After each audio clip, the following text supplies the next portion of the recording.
India, रंगों और प्राचीन रहस्यों से भरा देश, अपने अंदर एक ऐसा इतिहास समेटे हुए है जो इसकी धरती जितना ही विशाल है। बर्फ से ढके हिमालय से लेकर दक्षिण के धूप से सराबोर तटों तक इंडिया की कहानी हजारों सालों से चली आ रही है। यह कहानी अनगिनत संस्कृतियों, धर्मों और साम्राज्यों से बनी एक ऐसी बुनावट है, हर एक ने इस देश के ताने बाने पर अपनी एक अमिट छाप छोड़ी है। इंडिया की कहानी कोई सीधी सादी कहानी नहीं है।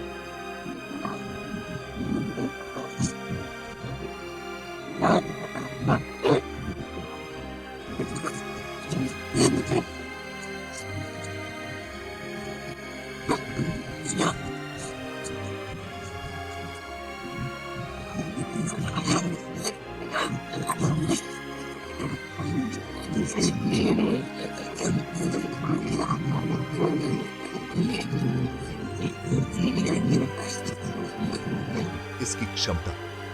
इस वीडियो का उद्देश्य इस रोमांचक इतिहास की एक झलक दिखाना है। हम समय के साथ यात्रा करेंगे और उन प्रमुख कालों और घटनाओं को देखेंगे जिन्होंने इस देश को आकार दिया है। प्राचीन सभ्यताओं से लेकर आजादी की लड़ाई और उसके बाद तक हम इंडिया के अतीत की परतों को खोलेंगे और आज हम जिस इंडिया को जानते हैं उसे और भी गहराई से समझेंगे। खोज की इस यात्रा में हमारे साथ जुड़ें, क्योंकि हम इंडिया के समृद्ध और विविध इतिहास के दिल में उतरेंगे। हमारी यात्रा सिंधु नदी घाटी के उपजाऊ मैदानों से शुरू होती है, जहां लगभग 3300 ईसा पूर्व दुनिया की सबसे पुरानी सभ्यताओं में से एक फ्लरिशिंग थी। सिंधु घाटी सभ्यता, जिसे हड़प्पा सभ्यता भी कहा जाता है, शहरी नियोजन और सामाजिक व्यवस्था का एक अद्भुत नमूना थी। हड़प्पा और मोहनजोदारो जैसे इसके शहरों में अत्याधुनिक जल निकासी व्यवस्था, ग्रिड जैसा सड़क योजना और प्रभावशाली सार्वजनिक स्नानागार हुआ करते थे। सिंधु घाटी के लोग कुशल कारीगर और व्यापारी थे। वे बहुत ही सुंदर मिट्टी के बर्तन, आभूषण और मुहरें बनाते थे, जिनमें से कई पर रहस्यमय लिपि इनग्रेव्ड होती थी, जो आज भी विद्वानों को हैरान करती है। उनके व्यापार नेटवर्क बहुत दूर दूर तक फैले हुए थे, जो उन्हें मेसोपोटामिया और उसके आगे की सभ्यताओं से जोड़ते थे। सबूत बताते हैं कि उनका समुद्री व्यापार भी काफी फ्लरिशिंग था। उनके जहाज लोथल, जो कि एक बसलिंग बंदरगाह शहर था, से दूर दूर के तटों तक यात्रा करते थे। अपनी प्रगति के बावजूद सिंधु घाटी सभ्यता आज भी रहस्य से घिरी हुई है। 1900 ईसा पूर्व के आसपास इसके पतन के कारणों पर आज भी बहस होती है। कुछ विद्वान जलवायु परिवर्तन और पारिस्थितिक कारकों की ओर इशारा करते हैं, जबकि अन्य बाहरी आक्रमणों या आंतरिक संघर्षों के बारे में अनुमान लगाते हैं। यह तो तय है कि सिंधु घाटी के लोगों ने इनोवेशन और शहरी नियोजन की एक ऐसी विरासत छोड़ी जिसने आने वाली सदियों तक भारतीय सभ्यता को प्रभावित किया। उनके सुनियोजित शहर, उन्नत स्वच्छता प्रणालियां और जटिल शिल्प उनकी प्रतिभा के बारे में बहुत कुछ कहते हैं। जैसे जैसे हम समय के साथ आगे बढ़ेंगे, सिंधु घाटी सभ्यता की गूंज हमें इंडिया की प्राचीन जड़ों और इनोवेशन की शाश्वत मानवीय भावना की याद दिलाती रहेगी।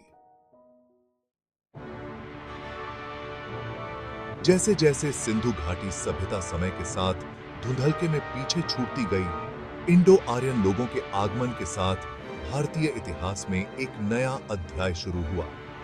ये चरवाहे मध्य एशिया से आए थे और अपने साथ अपनी अलग भाषा, मान्यताएं और रीति रिवाज लाए थे। वे उपजाऊ गंगा के मैदानों में बस गए और वहां उन्होंने वैदिक काल की नींव रखी, जो आगे चलकर बहुत प्रसिद्ध हुआ। वैदिक काल, जो लगभग 1500 ईसा पूर्व से 500 ईसा पूर्व तक चला,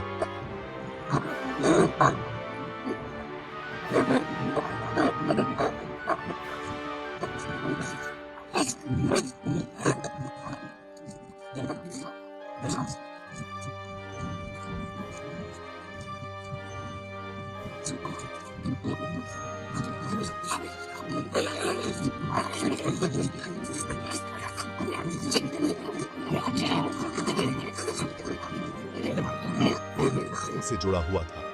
भजन इंद्र, अग्नि और सूर्य जैसे देवताओं की शक्ति का जश्न मनाते हैं और उन्हें प्रसन्न करने के लिए किए जाने वाले अनुष्ठानों और बलिदानों की झलक दिखाते हैं। कर्म और पुनर्जन्म की अवधारणा ने भी इसी अवधि के दौरान आकार लेना शुरू कर दिया था, जिससे बाद में हिंदू मान्यताओं की नींव पड़ी। वैदिक काल में खानाबदोश चरवाहे जीवन शैली से धीरे धीरे एक अधिक व्यवस्थित कृषि प्रधान समाज में परिवर्तन देखा गया। गांव राज्य बन गए और एक श्रेणीबद्ध सामाजिक व्यवस्था उभरी, जिसमें पुजारी, ब्राह्मण, योद्धा, क्षत्रिय, व्यापारी, वैश्य और मजदूर, शूद्र, 4 मुख्य वर्णों या सामाजिक वर्गों का गठन किया गया।